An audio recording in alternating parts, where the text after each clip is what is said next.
Hey guys, welcome back to Cooking Nursing Classes. Hope you all are doing very well. Thank you for your love and support. Keep watching all the videos and subscribe the channel Cooking Nursing Classes. Today we are going to discuss about the next part or next organ of digestive system, which is esophagus and जिसे हम food pipe भी कहते हैं. In last class we have completed the salivary glands and saliva which help in mixing of chewable material जो भी हम जो है अपना ओरल कैविटी में लेकर जाते हैं उसमें सलाइवेशन जो है पूरा मिक्सअप होके रेडी हो जाता है नेक्स्ट पार्ट में मूव करने के लिए. That is the oesophagus. So first हम स्ट्रक्चर ऑफ ईसोफेगस देख लेते हैं. Let's discuss about this. This is the structure of oesophagus and associated organs. अब ये जो पार्ट आपको दिख रहा है lining structure, this is called as esophagus and food pipe. This structure is the arc of aorta and aorta which carries oxygenated blood to the lower body. Here it is the trachea. Trachea has been divided into two parts, the right bronchus and left bronchus. Here it is aorta.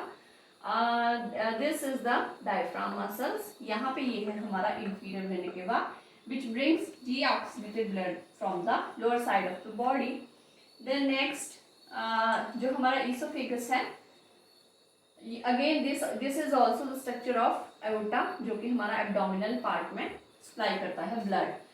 Now the esophagus है, this is the 25 centimeter long. इसकी जो length है वो maximum 25 centimeter होती है and इसका जो diameter है वो 2 centimeter के करीब होता है.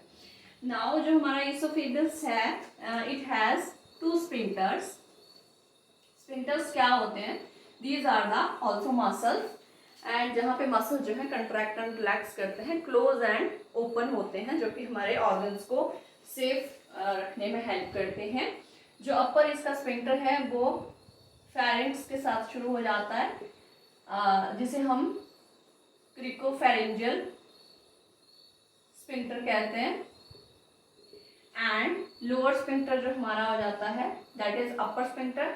This is lower oesophageal sphincter और जिसका दूसरा नाम होता है कार्डियक स्फिंक्टर.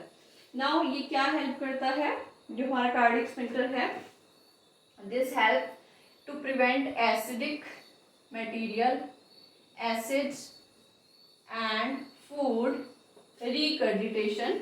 मतलब कि ये सारी चीज़ें जो हैं वापस इसोफेगस में नहीं आती हैं due to the help of cardiac sphincter. So इसका जो वर्क, जो इसका काम करना है वो भी बहुत इंपॉर्टेंट होता है बिकॉज अगर कार्डियक स्फिंक्टर में कोई प्रॉब्लम आ जाए तो पेशेंट को रीगर्जिटेशन जो है वो बहुत ज़्यादा होता है, एसिडिक मटेरियल का भी, फूड का भी, वॉट एवर ही और she choose to have that.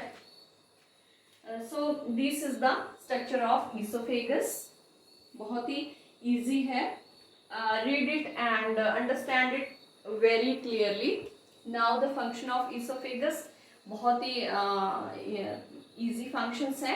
सबसे पहले क्या है, हमारा esophagus जो food है वो माउथ में उसको बोलस बनाने में हेल्प करता है. जैसे ही हमारा जो मटेरियल है वो माउथ से esophagus में जाता है वो एक बोलस का रूप ले लेता है. And next is swallowing. जो हमारा इसोफेगस है वो स्वेलोइंग में भी हेल्प करता है एंड हमारा जो फूड पार्टिकल्स है, फूड मटेरियल है वो उसको स्टमक में पहुंचाने तक हेल्प करता है. So this was very short topic and short clip. I have made it in very easy way understanding language में जो है मैं सभी क्लिप्स जो है बना रही हूँ ताकि सभी के लिए ईजी रहे समझना. Keep watching the video. मिलते हैं नेक्स्ट वीडियो में. Thank you.